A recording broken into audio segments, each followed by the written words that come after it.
Desde El Nexo entrevistamos a Martín Kraft.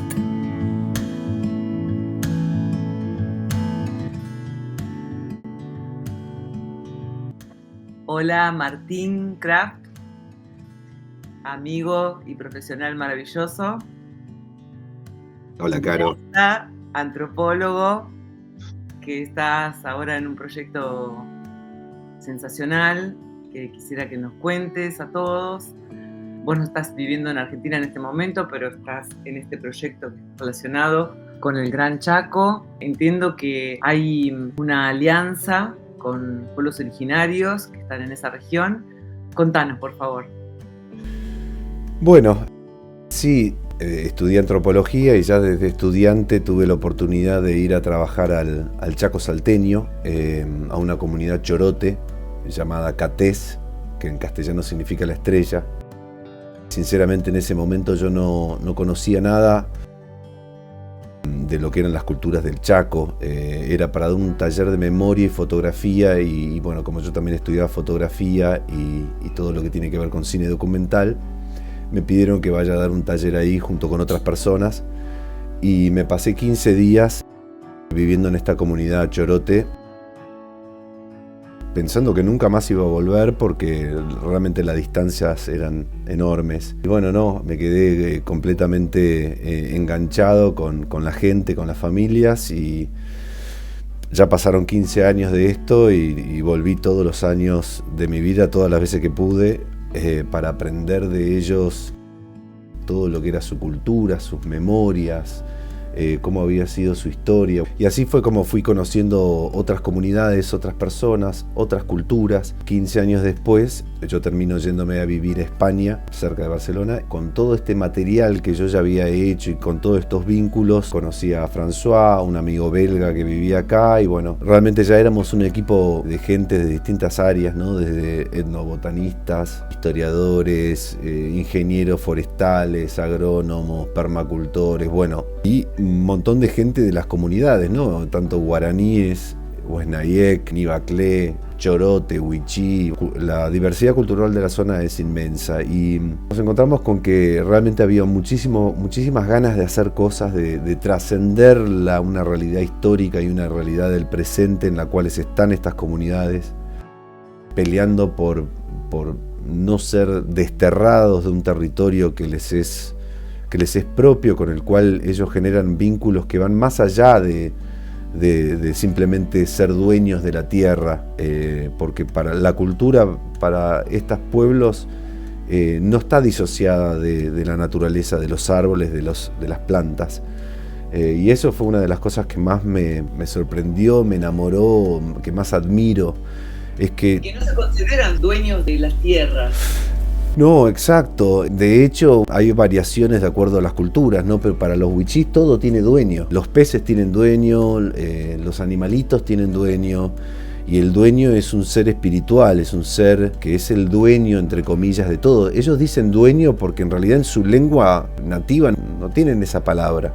Hay un montón de palabras que ellos tienen que tratar de traducir a nuestro idioma que no existen en realidad para ellos. Ellos dicen dueño es como fuente, ellos la traducen como dueño. Lo mismo el diablo, para ellos el diablo es una palabra que no existe en su cultura. Y esta Alianza Huichí es una organización que hoy cuenta con bastante apoyo de distintas entidades y fue construyendo como un andamiaje para llevar adelante proyectos que son codiseñados con distintas comunidades, ¿no? Y básicamente lo que se intenta es fortalecer a las comunidades que han sido tan dañadas, ¿no? Porque todo lo que ha sido de ellos fue denostado, menospreciado, mejor decir casi que aplastado por lo que fue una cultura que se les fue encima, los quiso evangelizar, civilizar, borrando todas sus huellas ancestrales. Y hoy nos encontramos con que el Gran Chaco sudamericano está siendo dilapidado a nivel naturaleza, recursos, los ecosistemas, y además sus culturas están realmente en una situación crítica, ¿no? Mi papel original, o cuando empecé a ir ahí como antropólogo, era decir, bueno, ¿y dónde está la cultura antigua, pura, ¿viste? Remontarse a los orígenes, ¿no? Me llevaban a ver a todos los abuelas y abuelos de distintas comunidades para que pueda charlar con ellos. Ninguno habla ni una palabra de castellano. Entonces siempre con traductor, muy poquitos son los que pueden hablar algo de castellano y tratar de comprender un poco sus memorias y sus conocimientos. Y a partir de ahí fue entrar en un viaje para tratar de rescatar algo que en realidad es irrescatable. Martín, Sí. te pregunto una cosita para ubicar a las personas que por ahí no entienden lo que es el Gran Chaco, porque el Chaco para los argentinos es esta provincia querida nuestra y el Gran Chaco responde a un montón de otros territorios y aún a todas estas culturas. Contanos cómo es este territorio. Bueno, el Gran Chaco sudamericano se lo llama así a una región que es el segundo ecosistema más grande después del Amazonas y ocupa varios países. Tiene parte en Bolivia, parte en Paraguay. En Argentina el 60% del Gran Chaco era de Argentina, porque en realidad el Córdoba, norte de Córdoba, Santa Fe, hacia arriba se presenta todo lo que era el Gran Chaco, que llega hasta Paraguay, Bolivia y parte de Brasil. Se estima que son más de 50 ecosistemas que conviven dentro de este gran ecosistema, ¿no? Llamado Gran Chaco. Tenés zonas de bañados, tenés el Chaco húmedo, el Chaco semiárido, el Chaco seco, y qué linda todo con zonas serranas, ¿no? Tanto las sierras de Córdoba como por ahí las yungas más al norte en Tucumán, Jujuy, Salta, y que después se termina convirtiendo con el Chaco húmedo en todo lo que es la selva más paranaense o la mata atlántica ya en Misiones. Hay un continuum, pero bueno, el Gran Chaco está definido por esto. Y se imaginan la cantidad de culturas que había ahí, ¿no? Culturas que ya no existen. El destino de muchísimas civilizaciones originarias de Latinoamérica y seguramente del mundo. Sucederá lo mismo en Asia o en África, ya sucedió muchísimo, de la superposición, del encimamiento de civilizaciones que en su momento son dominantes y que lo sorpresivo, que es lo que te pregunto, Martín, es que estas culturas hayan de algún modo, bajo toda esa pata dominante de las civilizaciones que se supone que son más avanzadas, sobre estos pueblos que tienen este contacto natural y puro con la naturaleza, se preservaron, continuaron su lenguaje, su idioma, que vos hiciste mucho registro de esto, ¿verdad? Culturas que no son muy populosas, de todos modos, tuvieron la fortaleza como para conservar su cosmovisión. Es realmente sorprendente porque algunos ni hablan español, me decís vos. Sí, los más adultos y por lo general las mujeres, pero bueno, fueron procesos históricos que uno los tiene que entender, ¿no es cierto?, de alguna manera, que fue muy distinto a lo que fue la Patagonia a lo que fue el Chaco, ¿no?, la región del Gran Chaco. Cuando hablo del Chaco siempre me refiero a esta gran región. Hay que pensar que hubo comunidades, yo todavía conocí a algunos de estos abuelitos y abuelitas que vivieron de acuerdo a sus normas, digamos, como se vivía antiguamente. La gente allá se refiere a ellos como los antiguos, la gente que vivía en libertad y que no conocía a Dios, por ejemplo. Lo que sucedió en el norte fue que el avance de la frontera se da recién, se llega al Chaco salteño en 1910, 1920, se empiezan a avanzar en estos territorios que todavía eran territorios indígenas, ¿no? O sea, había huichís, chorotes que estaban del otro lado del río Pilcomayo, y recién fue con la guerra del Chaco, que fue una guerra que se libró entre Bolivia y Paraguay. Se creía que había petróleo ahí, entonces eran zonas no delimitadas por los países, todavía por los estados-nación, entonces eran territorios indígenas. Y esta guerra fue una guerra, un híbrido entre Primera y Segunda Guerra Mundial, prácticamente de trinchera, donde los ejércitos se metieron en territorios chorotes, nivaclé, chiriguano, bueno, había un montón de etnias. Entonces todas estas etnias se vieron avasalladas como nunca antes y cruzaron al sur del río Pilcomayo para buscar salvarse. En la zona argentina, ¿qué estaba pasando? Estaban empezando los grandes ingenios que necesitaban mano de obra, ¿no? La plantación de caña de azúcar, de algodón, la extracción de taninos de estos bosques llenos de quebracho, colorado y otras especies de alto valor necesitaban mano de obra. Entonces, claro, estos pueblos eran nomádicos, se nomadizaban un territorio gigante, eran muy difícil de encontrarlos. Entonces estos ingenios eran por lo general de capitales ingleses. Mejor idea que meter a los anglicanos, pastores anglicanos, para poner misiones donde se los pueda evangelizar y donde les dé una locación física y permanente, que ya no nomadicen el territorio. Pero bueno, estoy tratando de resumir un proceso que en realidad fue mucho más complejo, porque antes de que vayan los militares y los evangelistas o los anglicanos o menonitas, o bueno, depende de la zona, mandaron a colonos que entraron con ganado.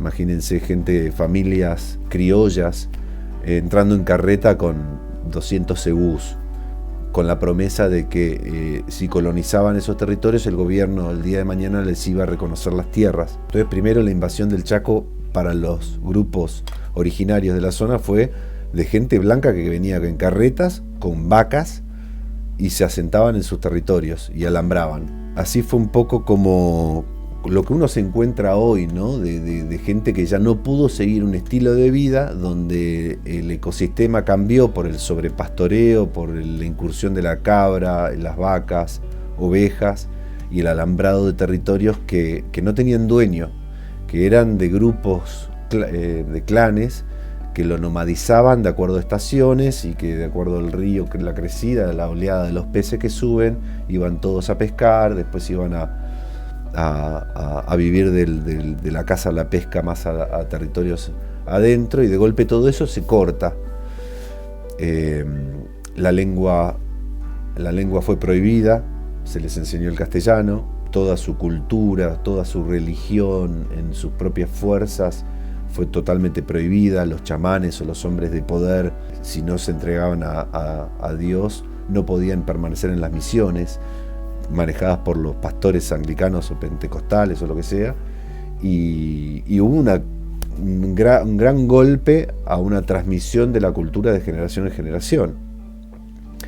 Y aún así, claro, los cortes no son abruptos, ¿no? Las mujeres que son portadoras de cultura y de transmisión tuvieron un papel muy fuerte. Ellas no se vinculaban tanto con el hombre blanco, entre comillas, pero se mantenían en secreto. Este paternalismo o patriarcado de la cultura del hombre blanco no existía en las culturas originarias de la zona. Muchas veces eran matriarcados. La mujer tenía muchísimo poder político, tenía muchísimo poder simbólico, eran cacicas, eran mujeres guerreras como las mujeres chorote, que de golpe se convierten en doncellas que tienen que estar en la vida privada. Entonces el papel de la mujer pasa a ser un papel de la clandestinidad en los grupos de estas comunidades, donde sí eran las transmisoras de la lengua y de las costumbres, pero en secreto. Entonces, bueno, es muy interesante poder indagar en todos estos roles y en estos conocimientos que hoy quedan, pero que lamentablemente no están siendo transmitidos a las nuevas generaciones a nivel generalizado. Son solo unos pocos los que están recibiendo estos conocimientos antiguos, digamos. Siento como que estás hablando y estás haciendo un escaneo de situaciones que en este territorio amado tienen esa impronta, pero que ha sucedido a nivel global, ¿verdad? Es toda esta superposición de poder, la enajenación de las costumbres más cercanas a la idiosincrasia de los pueblos. ¿Cómo podemos acceder a esta información que vos nos estás brindando en este momento, haciendo una esforzada síntesis por la complejidad que tiene el tema? Nos contás un poco cuál es el propósito de la Alianza Huichil y lo que estás haciendo para que después las personas puedan percibir más profundamente el trabajo que están realizando ustedes y colaborar con eso, que es lo necesario. Para saber de la historia, yo me volcaría a un trabajo increíble que están haciendo una agrupación de mujeres indígenas que son de la zona de Tartagal, donde están publicando libros con testimonios de todas sus memorias, que es una cosa maravillosa. Ellas son ARETD, Agrupación de Mujeres Indígenas. Podemos poner los links para que se puedan contactar con ellas. Tienen publicaciones que hacen permanentes muy, muy interesantes y que son de todas las multiétnicas, ¿no? O sea, hay mujeres guaraníes, chané, Huenayek, Huichí, Chorote, bueno, realmente todo, y ellas son las portadoras vivas de un conocimiento que es para nosotros inabarcable. El documental que hice relata la historia de la parcialidad chorote, lo que se conoce como chorote, pero que en realidad ellos son wikinawós, una agrupación muy pequeñita mostrando la historia, el contexto del pasado, ¿no?, que han vivido de clanes que escapan de la guerra del Chaco y tratan de mantenerse libres en el sentido de no ir a buscar refugio a una misión. Por eso son denominados Wikinawós. Wikinawós en idioma chorote significa los del viento norte, que es como les decían los chorotes que ya se habían sumado 5 años antes a la misión y de golpe ven cómo aparece este clan de su misma etnia, pero todavía salvajes, entre comillas. Llaman... Claro, entonces son procesos de etnogénesis, ¿no? Surgen nuevas etnias en relación al otro siempre, siguiendo las costumbres de los Ayewu y Ehen, ¿no? Que son los grandes tigres sabios. Así llamaban ellos a sus líderes, a sus chamanes, y cosa que tenían que abandonar para entrar a una misión. Y tenían que hacer como un lavado cerebral, espiritual, cultural, para afrontar una nueva forma de vida y ser protegidos de los militares, porque los militares en ese momento mataban a indios salvajes. O sea, el indio debía entrar a una misión o era considerado un salvaje. Y bueno, esta es la historia de estos Wikinawós que trataron de ser lo más libre posible, pero que al final tuvieron que rendirse porque estaban en círculos tratando de estar en un territorio donde las fuerzas espirituales se habían ido. Imagínate cómo lo cuentan ellos, ¿no? Las fuerzas espirituales de la tierra, los dueños de los animales, los dueños de los peces, se fueron llevándose consigo los animales, y estábamos hambrientos y enfermos y con hambre, y no nos quedó más remedio que entregarnos a la misión y abandonar nuestro Sakeipe, nuestra cultura, nuestro conocimiento y nuestros aliados espirituales de hace muchos siglos. Eso es, si uno quiere entender el contexto, nos permite hoy entender el presente, cómo están organizadas las comunidades, que esto es fundamental para hacer un trabajo en territorio con poblaciones que hoy están buscando reorganizar su cultura y que están organizados en comunidades que no creen en la propiedad privada, individual. Y eso hay que respetarlo. O sea, son culturas que está mal visto la acumulación. Ellos practicaban la reciprocidad generalizada o la solidaridad generalizada. Entonces, el cacique es una persona que es un líder sin poder. La gente lo sigue en tanto y en cuanto ese líder sea el más generoso, el que más te contemple las necesidades de todos y el que mejor pueda administrar los bienes colectivos, comunitarios. ¿Cuánto podríamos aprender de esos seres para establecer otro paradigma de convivencia en la Tierra? Por eso es tan importante el trabajo que están haciendo ustedes, como para realmente rescatar esa experiencia de la conexión natural y sin dueño, porque hay un origen de todo lo vivo, como ellos lo entienden, pero sin el dominio. De hecho, que ya lo sabemos, pero que es tan claro como lo decís, cómo fueron realmente las colonias con sus intereses avanzando sobre territorios de seres que no tenían ese dominio sobre la tierra, pero estos seres sí iban, se establecían y ponían alambrado, y ahora esas son sus tierras. Y de hecho muchísimos lugares en toda Argentina son así, no sabemos. Después fueron acuerdos de gobiernos y las tierras fueron cedidas, grandes extensiones de tierra, unas familias que se asentaron allí y que esas tierras podrían ser disfrutadas, su libertad, por un montón de otros. Esto es terrible, pero por eso me pareció que es muy interesante hacer reconstrucción histórica y de reconstrucción de una forma de ser en la tierra, ¿no? Es una forma vincular. Ellos se vinculan de una manera y lo siguen haciendo a pesar del avasallamiento y de tratar de reconvertirlos en manos de obra, en clase obrera, por decirlo de alguna manera, ¿no? Aún hoy se siguen vendiendo tierras a privados individuales que tienen comunidades adentro. Cuando la Constitución Nacional, las constituciones provinciales y la ley internacional tienen este respeto a la preexistencia de culturas al Estado-Nación. Y Argentina adscribe a las leyes internacionales que están por encima de la Constitución Nacional. Entonces, ¿qué es lo que pasa? Hay una visión que se remonta a este pasado que veníamos hablando, en el cual estas culturas o estas formas de ser en la tierra o de vincularse con el bosque, con el monte, con los ríos, ellos no hacen nada con la tierra. Hay que sacarlos, hay que enseñarles a trabajar la tierra, hay que enseñarles a desmontar, arar la tierra y sembrar, porque ellos no saben hacerlo. Y eso es una mirada etnocéntrica, como mínimo, si no racista, de un sesgo cultural que está haciendo que hoy estemos destruyendo tesoros naturales y tesoros culturales por todo el planeta Tierra. Quieren enseñar de quienes deberíamos aprender. Exacto. Entonces, hoy por hoy nosotros estamos viendo cómo hacemos la transición lentamente, tímidamente, a modelos de producción regenerativos, ecológicos, que respeten el medio ambiente, y no tenemos ni idea cómo hacerlo, porque nuestras estructuras sociales no lo permiten. Entonces, la realidad es que la agricultura ecológica o regenerativa está siempre anclada y asociada con un sistema de organización social. Ellos ya lo tienen. Entonces, en realidad todos estos territorios donde hay pueblos originarios, culturas originarias, tienen las bases dadas para hacer la transición a una velocidad impresionante. Pero ¿qué pasa?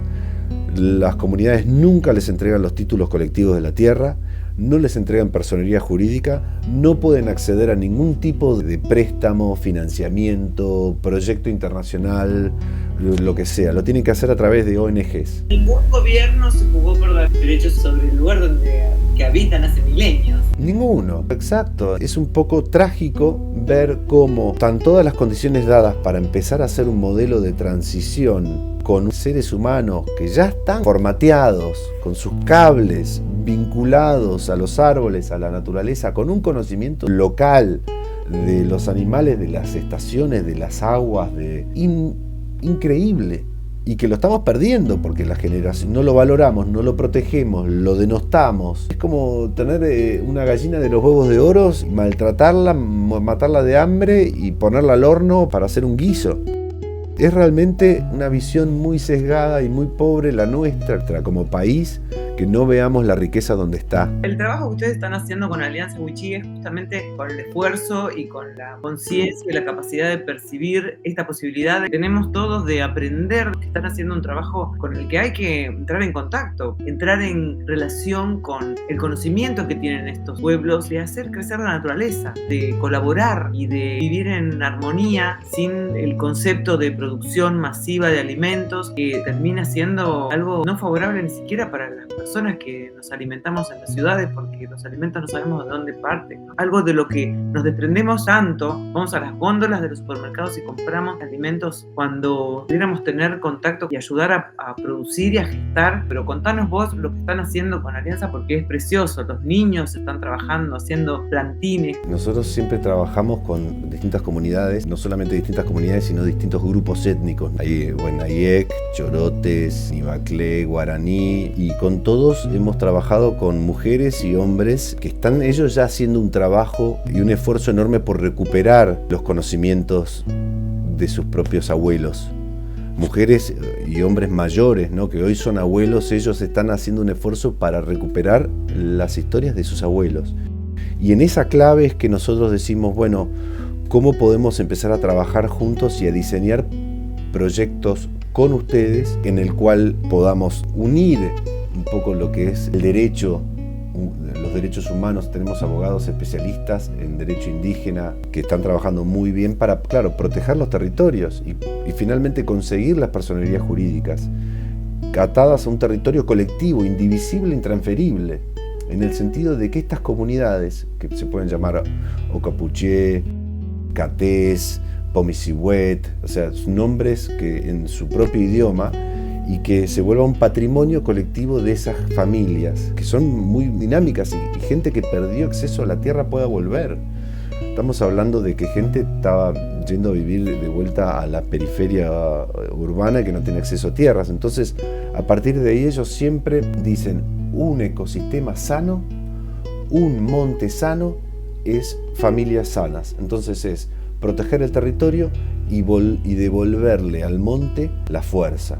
Y es a través de las madres de los árboles. Entonces volver a traer guayacanes, cebiles, orcurundeles, lapachos, cedros, quebracho, bueno, algarrobo, ¿no? Que el algarrobo es como la madre de toda la vida en la tierra, el yuchán también. eso les va a permitir a tener un territorio sano y obtener frutos del monte. Y a partir de ahí empezar a pensar en infraestructura básica de agua y proyectos de agroforestería, bosques comestibles, huertas orgánicas regenerativas, biointensivas. Hay muchísimo lo que se puede hacer, pero esa más o menos es la matriz. Entonces, desde Alianza Wichí nos sumamos con expertos en distintas áreas y ellos siendo los guías para que sea apropiable y codiseñado con ellos a llevar adelante estos proyectos. Hoy tenemos montados 4 viveros de árboles nativos en 4 comunidades distintas. Vamos a sumar 2 más, y donde las familias están produciendo árboles que ya no encuentran en sus territorios. ¿Y esto qué les permite? Nosotros desde Alianza Wichí, con la comunicación que hacemos, intentamos que personas particulares, empresas, fundaciones, puedan comprarles árboles a estas familias para que puedan reforestar sus propios territorios. De alguna manera ellos están logrando tener un beneficio económico, están teniendo un trabajo para criar árboles y reforestar. Las empresas o quienes sean los donantes se llevan plantines, las plantas, sino que es como si hubiesen una representación de ayuda a estas comunidades. Exacto, las familias plantan en sus territorios, en estos viveros de árboles, semillas, ¿no? De todas estas variedades de árboles nativos que ellos consideran muy muy importantes, y además que en esa zona están semillando. Producto del desmonte, toda pérdida de especies nativas, es producto de la erosión de las civilizaciones que han hecho agricultura masiva y todo ese tipo de cosas. Y sí, Desmonte, básicamente. Y sí, vos pensás que muchas de las formas para echar a las comunidades es primero entrar a llevarse los árboles más grandes de mejor madera, guayacanes, quebracho, todo, se llevan todo, la verdad, y luego prenden fuego. Entonces, las comunidades se encuentran con que al final de tanta extractivismo, se encuentran con que ya no hay lugar para conseguir miel. No hay lugar para juntar algarroba, ni mistol, ni chañar, no hay más nada. Entonces, por eso también tienen sus casas tan precarias, porque el sistema no les permite que ellos se asienten. Al no tener ellos ni siquiera una casa digna, al no tener un pozo de agua, al no tener infraestructura en la comunidad, es mucho más fácil echarlos de la tierra. Entonces, legalmente nosotros, nuestra estrategia es conseguir inversión para poner estas unidades, ¿no? Un pozo de agua, por ejemplo, con un tanque elevado. Si vos ya legalmente demostrás que estas familias dependen de este pozo de agua, ya son inamovibles, no los podés echar, dependen de ese lugar. Si construís un vivero de árboles y haces una acción de reforestación y lo documentás legalmente, empezás a construir un caso de fuerza donde las comunidades pueden tener herramientas para defenderse de los desalojos y frenar a los madereros y a la frontera agropecuaria que prende fuego, alambra, siembra soja, y empiezan a venderse títulos con familias adentro. Es realmente una locura. De esta manera nosotros vamos poco a poco, hectárea a hectárea, metro a metro, consolidando comunidades que están mucho más cerca de obtener el reconocimiento legal de que existen, de que ahí están y de que están hace un montón. Todas las carpetas técnicas que se hicieron en el relevamiento que se hizo con esta ley, que bueno, ahora vamos a ver cómo sigue, dejó un mapeo de comunidades indígenas que están hoy en estado muy precario sobre el territorio. Y con esto se está avanzando en la regeneración de la tierra. El cambio climático los está afectando muchísimo. Las sequías, los calores extremos. Imagínense Santiago del Estero, el norte de Salta, la zona de Tartagal, Formosa. Es tremendo todo esto. Y los bosques traen agua, traen lluvias, mejoran los pozos de agua. Familias que no tienen acceso a agua. Entonces, todo esto es un proceso que va en relación a proteger los derechos de estas culturas a existir y a desarrollarse con un proyecto propio que esté dentro de sus valores culturales, que estén en un territorio indivisible, que sea de la comunidad y que sea sano, donde no haya tala, donde no haya fumigaciones y donde haya una forma de cultivo con semillas propias. Recuperar las semillas de los maíz arcoíris, de las papas del aire. Bueno, todas estas cosas también es un trabajo súper interesante para que ellos puedan alcanzar lo que es la soberanía alimentaria. Nuestro objetivo también es poner una escuela donde estén estos grandes maestros, Wichí, Buenayek, que estén mostrando sus técnicas de reforestación antiguas y que otros jóvenes puedan aprenderlo y diseminarlo a otras comunidades. Bueno, realmente hay muchísimo para hacer. Martín, ¿están recibiendo una colaboración representativa de impacto como para poder ayudar desde la Alianza Wichí, o es necesario muchísima más colaboración? Me conmueve el esfuerzo y además no entiendo cómo no nos duele eso a los seres de la tierra, cómo no podemos comprender el dolor y el desgarramiento de una naturaleza que también es nuestra. En este caso, los pueblos originarios la representan en su estado natural, conviviendo con la abundancia de la tierra y con la depredación sobre los derechos de estos seres. Tenemos que ir enterándonos, que en algún momento haya un registro sensible y que haya un proceso de inteligencia colaborativa del ser humano con el ser humano. Y sí, porque fueron tantos años de destrucción, de menosprecio, que sigue hoy en día. Toda la sociedad en general tiene que cambiar un poco la matriz y darle una oportunidad. Porque tampoco estamos diciendo que se frene el mundo y dejemos todo para volver atrás en el tiempo, no. Pero demos la oportunidad de generar algunas comunidades que empiecen a prosperar y que un proyecto pueda demostrar que pueden ser prósperos y que estas culturas pueden prosperar de la mano de la naturaleza. Entonces la naturaleza y la cultura prosperan juntas y que aprendamos de eso, nos abra los ojos y que podamos replicarlo en todas las comunidades que hay en Latinoamérica. Por decir Latinoamérica y no decir África también, que ya cada uno está haciendo su propio proceso y sería increíble que podamos conectarnos y ver cómo lo están haciendo en algunos lados de África donde funciona bien, en Asia, bueno, en todos lados, en Europa. En Europa también hay gente que está volviendo hacia lo nativo, hacia formas de organización tremendamente vinculadas con la tierra y con el respeto. Nuestro sueño con Alianza Wichí realmente es poner sobre la mesa de discusión y dar visibilidad a algo que estuvo invisible durante demasiado tiempo. Yo como antropólogo o estudiante de antropología me entero yendo al territorio que existían los chorotes, los nibaclé, los tapiete. ¿Cómo puede ser que yo estudiando una carrera de otro cultural, en la mitad de mi carrera, tengo que viajar allá y enterarme de que había estas maravillas de culturas, de idiomas, que ni siquiera lo había escuchado?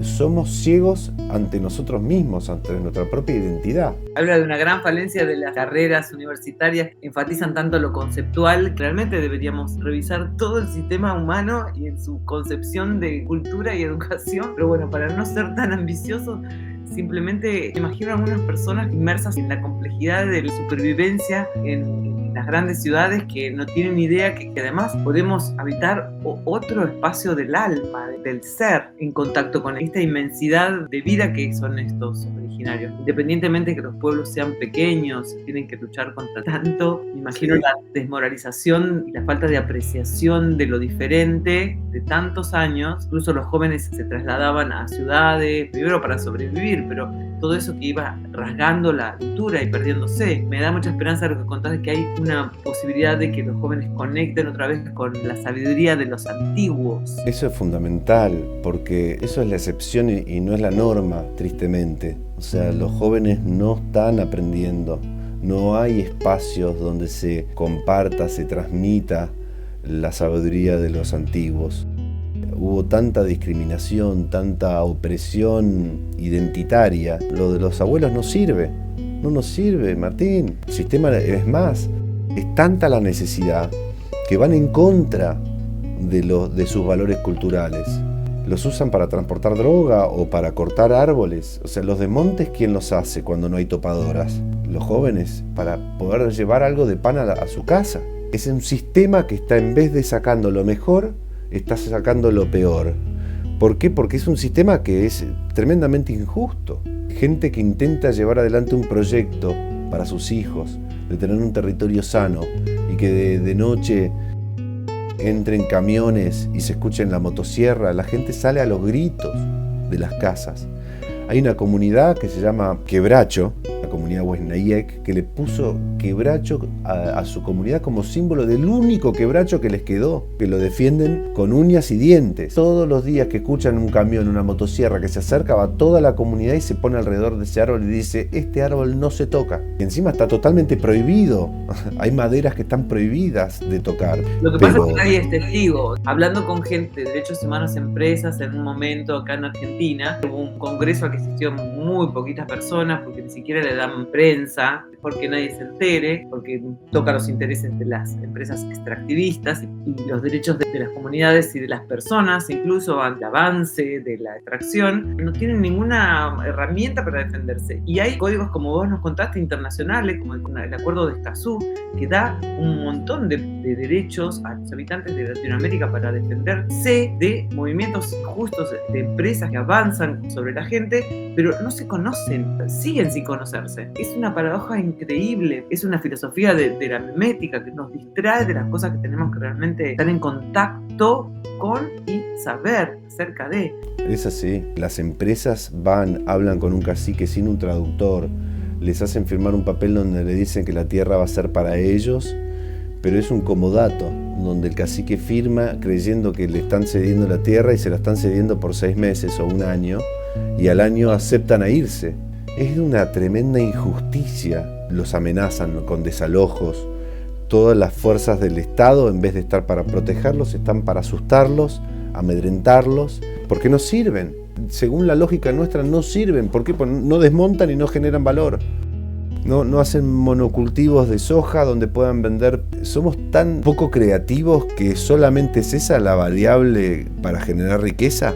¿Es esa solamente nuestra capacidad de ver que hay riqueza, que es talar todo, tirar veneno, pesticidas y semillas transgénicas para vendérselas a que las coma una vaca, llevarlas en barco y que todos nos caguemos de hambre? ¿Esa es la única lógica que se nos puede ocurrir? No digo que no lo hagamos, hagámoslo, pero al lado hagamos árboles, bosques frutales, cultivemos bambú. Algo que compense la cualidad predatorial del ser humano. En 6 meses quiero $. Bueno, hay que talar todo este monte, prenderlo fuego, matar a todos los animales, toda la biodiversidad que hay, tirar agroquímicos para darle de comer a plantas adictas, suero, con todo químico, y tirar un pesticida porque esa planta no se puede defender de ninguna hierba, de ninguna peste y que mate todo, menos esa planta genéticamente modificada, para en 6 meses cobrar $. Esa es la matriz. En detrimento de todos los pajaritos, de todos los insectos, de todos los acuíferos de agua, en detrimento de todas las poblaciones campesinas, indígenas que puedan estar teniendo una genética que viene de hace miles de años adaptada al lugar y dando frutos increíbles. Martín, acá conmovidos con el relato, es algo que si bien sabemos que sucede hace centurias, las características de nuestra civilización montando ciudades hacia arriba, una cosa tan patriarcal y tan piramidal que lo único que intenta es construir hacia las alturas, y ahí tenemos las megaciudades. No decimos que eso hay que destruirlo ni mucho menos, estamos hablando de una reorganización de seres que no tienen por qué vivir así, no es su búsqueda ni su destino, que tienen la posibilidad de reorganizarse para nutrir a la tierra, para nutrirse, para nutrirnos también. Propuesta de la Alianza Wichí, que sé que también están los originarios allá ahí colaborando. Contanos un poquito más qué es lo posible en nuestro tiempo, en esta tierra. Alianza Wichí es justamente eso, ¿no? Wichí en idioma wichí significa gente, personas. Entonces es una alianza de personas y esto engloba a todas las comunidades. Los wichí en realidad eran llamados wiki, gente que tiene un proyecto que fue cortado. Entonces nosotros lo que estamos armando es una alianza la cual se vuelve un instrumento para volver a generar comunidades, culturas prósperas en un ecosistema próspero. Hoy por hoy el mundo se ha dado cuenta de que el 80%, más del 80% de la biodiversidad en el planeta está en territorio indígena.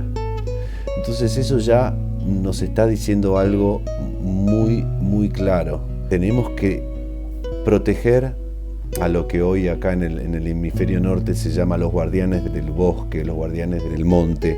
Y no como algo romántico, sino como algo que tiene unas bases sólidas para realmente generar crecimiento, desarrollo y un proyecto humano. Más humano que eso no hay, de personas viviendo en un territorio que se enriquece, no que se empobrece. Y por eso nosotros hemos diseñado una cantidad de proyectos que surgen de las comunidades y que nosotros tratamos de darle forma para que de toda esta necesidad que el sistema tiene para realmente generar paliativos a la destrucción, al cambio climático, a la pérdida de biodiversidad, a la pérdida de riqueza cultural, es empezar a generar comunidades que empiecen a estar interconectadas entre sí y que empiecen a prosperar bajo unos preceptos propios y que sean espacios de aprendizaje, de enseñanza, de transmisión y de compartir conocimientos, abiertos al mundo, no segregados ni aislados, todo lo contrario.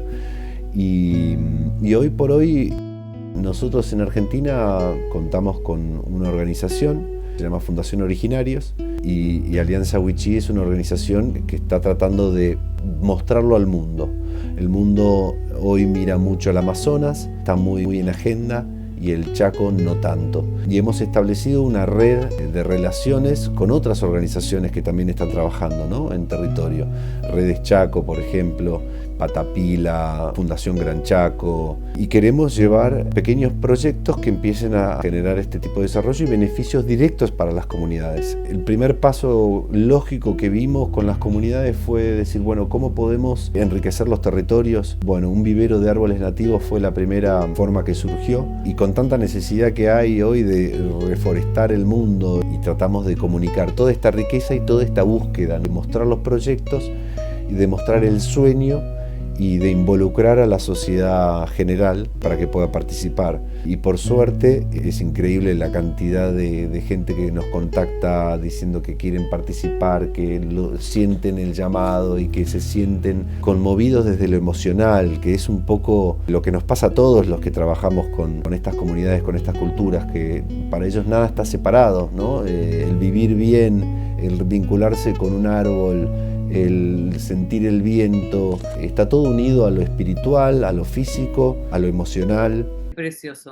Martín, la gente puede preguntar de qué modo puede colaborar con distintas herramientas, no siempre es dinero, sino hay también una necesidad de que expandamos oídos y corazones y acciones hacia este tipo de proyectos. Estos proyectos que queremos llevar adelante, que ya tenemos confeccionados, digamos, con las comunidades para este año, y hacer un llamado. Sabemos cómo está la situación en Argentina, imagínense cómo están sufriéndola las comunidades. Entonces, para nosotros hoy la visibilidad y llegar a mucha gente y personas que estén dispuestas a escuchar, a seguirnos y a compartir nuestro contenido es muchísimo.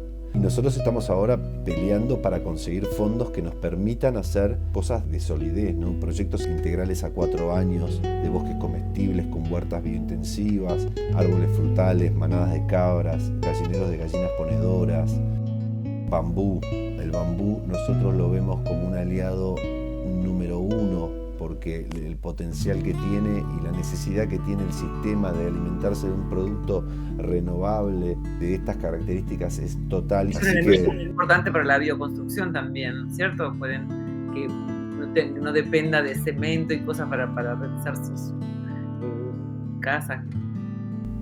Absolutamente, es un elemento que además de retener agua, una vez que está establecido, hace un cortafuego, frena el fuego, no puede pasar a un bambusal, porque el bambusal está lleno de agua y hace una pared natural y te permite hacer cultivos entre medio, enriquece todo el sistema. Nosotros estamos pensando siempre sistémicamente, ¿no? De que árboles frutales con cultivos, con animales de pastura que roten y que traiga beneficio directo a las comunidades, entonces, y valor agregado, ¿no? Las necesidades para dejar de construir con ladrillo y techo de chapa en el Chaco no tiene ningún sentido, porque la gente en el sol pega en el techado y no se puede ni estar, es un horno. El bambú es otra realidad. Las comunidades en sí, también por el proceso de avasallamiento que sufrieron y por los temores en general, pero entre ellos están dispuestos, vos que estuviste en contacto con varios de ellos, reconectarse. Absolutamente. El tema es que ha habido mucha desilusión, mucho aprovechamiento, mucho extractivismo, tanto de conocimientos como de historias, como de recursos. Por eso nosotros somos muy cuidadosos. Las comunidades son las que deciden, teniendo una reunión colectiva. Hay agrupaciones que engloban a muchas comunidades, a muchas culturas, pero bueno, las necesidades son totales. Es apremiante la situación en la que están. Estamos hablando de que hay muerte infantil, de que hay desnutrición, de que no se cubren las necesidades básicas de ningún tipo, que es la norma general de estas comunidades. Aún así, ellos tienen una voluntad de trabajo colectivo, quieren prosperar y están dispuestos a correr riesgos y apostar. Pero tenemos que ser muy cuidadosos, ¿no? Porque la desilusión es dolorosa. Ha habido muchísimo greenwashing, promesas de aportes, responsabilidad social empresaria de gente que aparentemente va a hacer cosas por ellos, los ilusiona, les dice que le van a proveer de agua, de esto, de aquello, de herramientas o de lo que sea, y después nada, es como una búsqueda de votos o de no sé. Ha habido muchísimo de esto. Por supuesto, y con las mejores intenciones uno puede causar muchísimo daño, incluso con buenas intenciones. Pero bueno, el extractivismo ha sido total para estas comunidades, tanto de la academia, de los antropólogos que van ahí en invierno cuando no hace calor a escuchar y aprender de todos sus conocimientos y después se van bien gracias, publican sus libros. Entonces la desconfianza de la gente es absoluta para lo que es las personas que vienen de afuera a aprovecharse, mismo los conocimientos de las plantas, etc. Por eso el manejo tiene que ser en codiseño, informado, y se tiene que trabajar siempre con objetivos que queden en territorio. Está buenísimo poder compartir con el mundo un montón de cuestiones y un montón de conocimiento, pero siempre teniendo como objetivo máximo la transformación, el mejoramiento de las condiciones de vida de las personas en el lugar. La básica reciprocidad, gente que está entregando también sus conocimientos ancestrales, ¿no? Porque hay una propuesta de reconectar con lo ancestral, ¿verdad, Martín? Absolutamente, es volver a reconectarse con eso y desde el respeto y de la reciprocidad, como decís, esa es la palabra clave. Por eso todo lo que hacemos en territorio tiene que ir con un manto de protección, o sea, cada árbol que sembramos con las comunidades, ¿no? Que por suerte les trae beneficios económicos, todo esto también nosotros lo estamos documentando, además también para una responsabilidad para con la gente que dona plata. Te iba a preguntar justamente cómo podemos hacer para que haya un compromiso real de las empresas, de los particulares o de las organizaciones.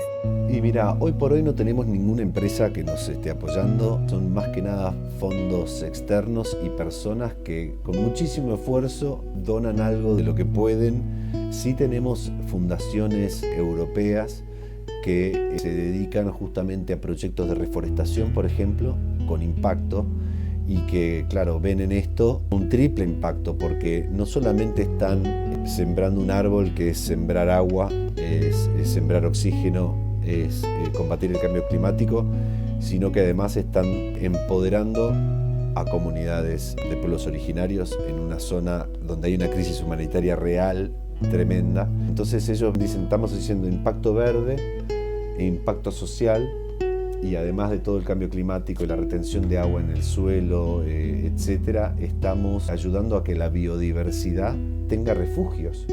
Esto que contábamos antes de que el 82% de la biodiversidad del planeta está en territorio indígena no es casualidad. Y si encima entramos a destruir los bosques de las comunidades sin repararlo, estamos dinamitando el último recurso que tiene la biodiversidad para esconderse del atropello, como dicen ellos. Surge una ecuación, Martín, que es de la información que nos había dado Jan Arthur Bertrand de Fundación Good Planet, que quedaba un 2% de biodiversidad salvaje. Y esto es un 80% de esa biodiversidad salvaje está en Amazonas y Gran Chaco. Es muy importante que los seres humanos entendamos que es una cuestión de oxígeno ya a esta altura de nuestra existencia. Sí, son los últimos lugares donde queda algo de territorio prístino y donde los pajaritos, los insectos, los reptiles, anfibios, todos están en estos territorios. Los parques nacionales es otra discusión. Un parque nacional sin seres humanos que forman parte del ecosistema y que están gestionándolo, como decía Eugenio Caruti, podemos ser hormigas cortadoras o podemos ser abejitas polinizadoras. ¿Cuál vamos a elegir ser? Ellos ya quieren ese proyecto de ser como las abejas, ¿no? Que dicho sea de paso, ellos las llaman señoritas. Imagínate, ellos dicen a las señoritas hay que cuidarlas, con muchísimo respeto sacan un poquito de miel, pero las ayudan y les ponen agua. Son esas las cuestiones que nosotros tenemos que aprender a respetar. Qué importante que mencionás respecto de los parques nacionales, cuando en nuestra mente fragmentaria, no solo que nos separamos de la naturaleza, sino que continuamos con la creencia de que entonces la naturaleza tiene que estar separada del hombre también, para preservarse, impidiendo el vínculo real que nos hace crecer tanto a los seres humanos como a la naturaleza. Hay allí una intervención que es, sin duda, a reconectar a la naturaleza con el ser humano y no tener que separar al ser humano para que no haga más daño a la naturaleza. Exacto, es como ponerle rejas a un bosque y decir no podemos entrar porque lo destruimos. Justamente ese es un poco nuestro eslogan o nuestro moto. Nosotros decimos, Alianza Wichí, somos naturaleza. Y a partir de ahí estamos construyendo una forma de ser. Y es algo que nos lo dicen las comunidades. Parte de lo que quieren recuperar ellos también. Si somos naturaleza y nos manejamos correctamente, un hombre muy sabio, Wichí, nos decía, queda un poquito de verde todavía y está esperando que nosotros vayamos ahí. Yo le decía, ¿no te da miedo de que estemos ya en el punto en el cual hemos destruido tanto que ya no se pueda recuperar? Y me mira y me dice, Martín, ¿pero vos sabés la fuerza que tiene la naturaleza? Me dice, a mí eso no me preocupa. Lo que me preocupa es que el hombre no vuelva a conectarse con las fuerzas de la naturaleza. Porque el hombre apenas se conecte de vuelta con las fuerzas de la naturaleza, si se une, es una fuerza imparable. Y está hablando de la regeneración, que es un poco, ¿no?, de decir, bueno, si somos naturaleza y nos unimos a la naturaleza, esa fuerza es como el aikido, ¿no? Yo me decía, es una energía. Los wichí le dicen wahanchenyayaj, que es un aliento verde de vida eterno, sería la traducción. Imagínate. O sea, para entender esta palabra hubo que hablar con muchas abuelitas, muy ancianitas, que nos digan qué significa. Repetido, por favor. Wahanchenyayaj. Yo lo digo bien, pero en realidad es wachincheyaj.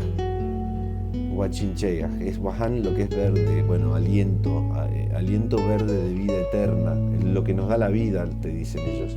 Y es la energía que está en el verde, es la fuerza máxima. A ver si entendemos que estamos en la misma nave, que es la Tierra, que está en el cosmos, es una pequeña bola azul y verde. Sí. Tanto Así ser es. humano como todo lo vivo. Marcos, vos tenías una inquietud que la podés compartir. Bueno, muchas gracias por el espacio. ¿Qué tal, Martín? Hola, Marcos. Sí, a mí me surge una pregunta, una reflexión, porque este video, este podcast, lo van a estar viendo por seres humanos que están como inmersos en una cultura que escucha como yo lo estoy escuchando ahora, y para mí es novedoso y es increíble y es también como un poco conmovedor lo que es capaz de hacer el ser humano para destruir a otros pueblos, a la naturaleza. Es como que no se detiene, como si fuera que hay seres humanos que son malos, como que no me incumbe ese tema, ¿no? Es como algo que alguien habrá hecho algún día, como que está allá lejos. Sin embargo, cuando opino un poco más de cerca y veo como mi vida, hay algo de ese corte con la relación con la naturaleza, la relación con los demás. No sé, corto acá y me pongo a ver un discurso de nuestros políticos, de esta forma de vivir que sigue haciendo lo mismo que le hicieron a esos pueblos, sigue avanzando, ¿no?, de una forma imparable, con una violencia imparable, ya no solo en la naturaleza, sino en las mentes de las personas, ¿no? O sea, como que arrasa con todo y no le importa. Y eso tiene consecuencias. Yo creo que cualquier persona que está viendo este video podría ver las consecuencias que esa forma de pensar y de vivir tiene, ¿no? En el sufrimiento que hay en las relaciones, en las cosas que cuando uno no las considera, como esto que vos traes, los pueblos originarios, digo, hay algo de eso que seguimos haciendo y que es muy destructivo per se. Obviamente que en esos lugares, en esas tradiciones más antiguas, hay mucho que aprender, pero también, digo, es importante esto de traer muy cerca la urgencia de darnos cuenta qué es lo que estamos haciendo. Sin duda, por eso nosotros trabajamos mucho con lo audiovisual, para acercar directamente las voces de estos hombres y mujeres que tienen algo distinto para decir, que van a enriquecer un poco este discurso de lo humano, porque uno puede tener una visión empresarial, ¿no?, de generar riqueza lo más rápido posible y lo más eficientemente posible, pero es que en realidad es la ecuación dada por un modelo facilista. Esto ya está probado y nosotros por eso estamos trabajando también con científicos, biólogos, etnobotanistas, ingenieros e investigadores. Nosotros queremos unir a todos los sectores de la sociedad, así como va a haber empresas que compren 2.000 árboles a una comunidad para sembrarlos porque tienen que compensar su huella de carbono. También van a haber equipos de investigación que van a estar investigando y demostrando los resultados positivos que hay como una ecuación de beneficio sólido. Acá no es bla bla, sino es demostrar que en un sistema agroforestal sano, la biodiversidad te permite producir 150 tipos de productos de altísimo valor ecológicos en 10 metros cuadrados. Hay muchísimo para aprender e investigar y hay casos ya probados. Ernst Gosch, en Brasil, que está haciendo cacao en una selva donde era imposible sembrar cacao y además regeneró un bosque con un sistema sintrópico. Es maravilloso lo que hizo, los invito a todos a investigar al respecto. Pero quiero decir, hoy en 100 hectáreas podremos producir más de 70 tipos de frutas distintas, verduras más de 500, bambú, maderas renovables, fibras vegetales y muchísimo más, y teniendo un montón de familias y de un ecosistema sanísimo. Entonces, es cuestión de animarnos y de apoyar estos emprendimientos, sostenerlos, porque estamos arrancando no de cero. Estas familias y estas comunidades están empezando de -100. Entonces tenemos que nivelar un poco la balanza. Si tienen aguas contaminadas y napas freáticas todas contaminadas con todos los químicos de extracción de gas, de petróleo, y encima le están tirando glifosato hace décadas, bueno, encontremos formas de poner paneles solares, de purificadores de agua, pozos de agua con napas buenas, sistemas, ayudémoslos a levantarse y llegar al nivel cero, y recuperemos las semillas que han perdido, y vas a ver cómo se generan paraísos en la tierra, altamente productivos, que la sociedad local, pueblo como Tartagal, Orán, Metán, San Pedro en Jujuy, se van a beneficiar de productos de altísimo valor nutricional. La epidemia que hay a nivel salud, nutrición, en Argentina y en el mundo es alarmante. Con esto lo resolvés. Entonces, la ecuación es nada más que cambiar el chip y decir, usemos nuestra cabeza, usemos nuestro corazón y todas nuestras capacidades para regenerar un sistema que está dañado, el sistema humano y el sistema natural.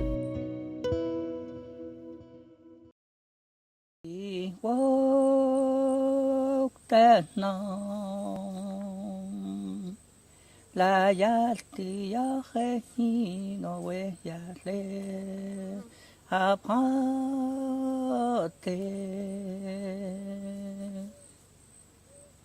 texti la no ta hirun pe hona tek bali ta no te ichu malachume la yalta ta le i wok lai ta hu ye pe hua la su ya hu ti ta hu ye hap la chu la kwe dik chu hui o nat la pes be ching hap me ka ma pi ni ta yam me la chu la kwe yam me hap la ka ya